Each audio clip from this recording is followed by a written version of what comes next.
All right, so we're looking at this question. A car is purchased for $42,000 and it's depreciated under the reducing balance method at a rate of 20% per annum. You should be aware that what we've been looking at is straight line depreciation, where it just goes straight down at a consistent rate every year. But realistically, things don't depreciate at the same rate every year because they might last longer than they were supposed to, so their life might have been extended. That doesn't mean that they've then got a negative value if you went with the straight line method. So really, realistically, we use the reducing balance method. And what we're going to be doing is using the TVM function. So in your calculators, if we can scroll across to TVM, and we'll be using your compound interest like we have been for your interest and loans. Now, the car was purchased for $42,000 and it's depreciating at a rate of 20%. Calculate the value after 3 years. Important thing to remember is, like inflation, we assume that depreciation only happens once a year. So we want to find the value after 3 years. So N is going to be 3. Interest rate. In the past, we've been looking at making money, so earning interest. This is depreciating.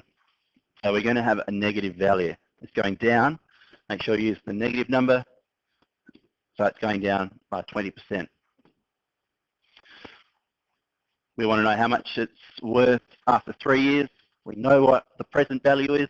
So that was $42,000. Payments are irrelevant. Future value is what we're going to find. And PY and CY are only happening once a year. So we set those both to 1. Then we're going to go ahead and solve for future value. And we find that after 3 years, our future value is negative $21,504.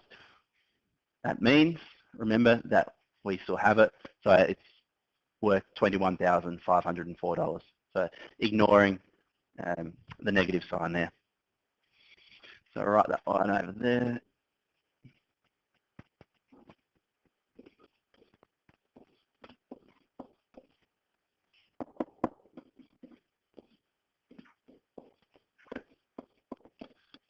So after 3 years.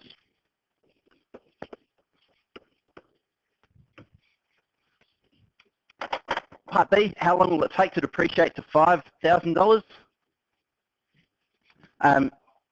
So we are looking to find out how long it will take until it is worth $5,000. Again, remember your negative, so negative 5,000, because we want to know what it's worth in the future. This time we're going to be solving for N because we're asking how long. So we're looking for N, and here it is 9.53. So it's about 9.5 years to depreciate to $5,000. If the car is sold after 5 years for $18,500, what is the annual average rate of depreciation? So we're looking for the percentage. So we go back and we'll put in our figures that we have. So after 5 years, so N is 5, we're trying to find the interest. Present value, we know what that is. Our future value is going to be $18,500.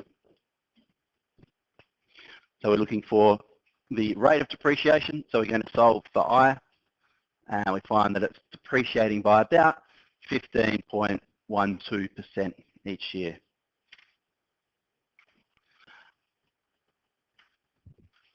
And again, guys, I'm not going to go through D, but that is, it was bought for $15,000 and it's depreciated, sorry, it was sold for $15,000.